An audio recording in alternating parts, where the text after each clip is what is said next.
let's talk a little bit. You've traveled around the world with your bass and have suffered, your instruments have suffered indignities because of it. Can we talk about the issues of traveling with the bass and portability?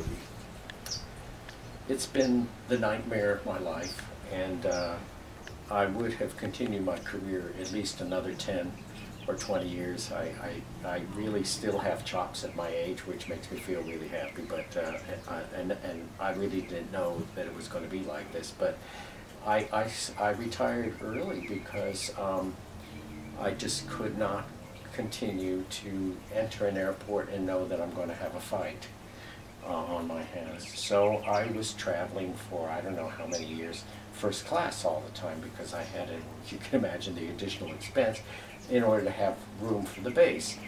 And then new regulations came in, and every company seemed to have different regulations. There was nothing standardized in that respect. And so I had to put the bass in hold. In fact, the maiden voyage, the first time I ever put the bass in hold in a large case was on the Concorde,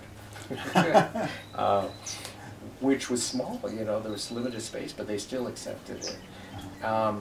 But after that, I always shipped the bass in the hold. And first of all, not only was it a fight just to get the ticket agent to accept such a large case, which they sometimes measured and weighed, and I mean all the nightmares, but just getting the case to the airport, even with the wheels, was backbreaking. I mean, you know, because the cases, in my case, the ones that I used weighed about 100 pounds, you know. Well, sure, you got wheels, but you still have to lift it up. And that was, you know, really trying. So I never really found a solution. I was always quite miserable about it until the very end, and I said, then that's when I threw in the towel. I said, enough is enough. I just can't deal with this anymore.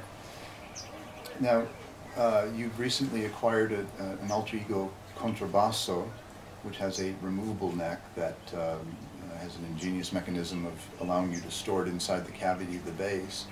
But one of the things that I found very appealing about the instrument is, and what many musicians are always very reluctant to do, is set their own sound posts. You, I understand, are an expert at setting your own sound posts and probably have had to do it many times, but with the alter ego, can you talk a little bit about the instrument and what you find interesting about this bass? Well, the alter ego contrabasso is, without a doubt, for me, the best invention since chopped liver.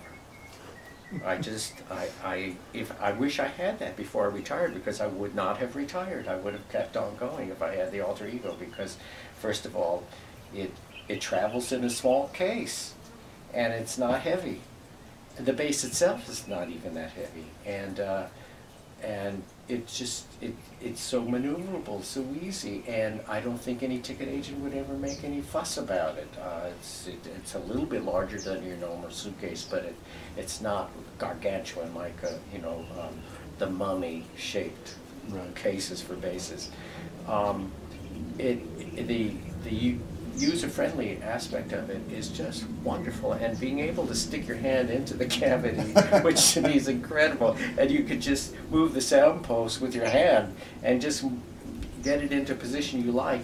And actually, what's wonderful about the alter ego contrabasso, I have to say basso because it has two B's, is because the rib comes off. That's how you get the neck and everything inside.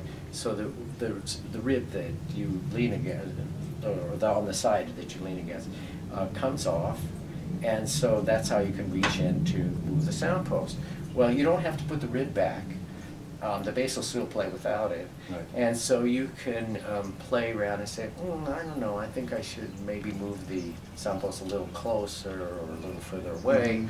And so you just go and do that. Well, before it would take a good hour to put the bass on the table, loosen the string, you know, and this is so easy. It's just absolutely incredible.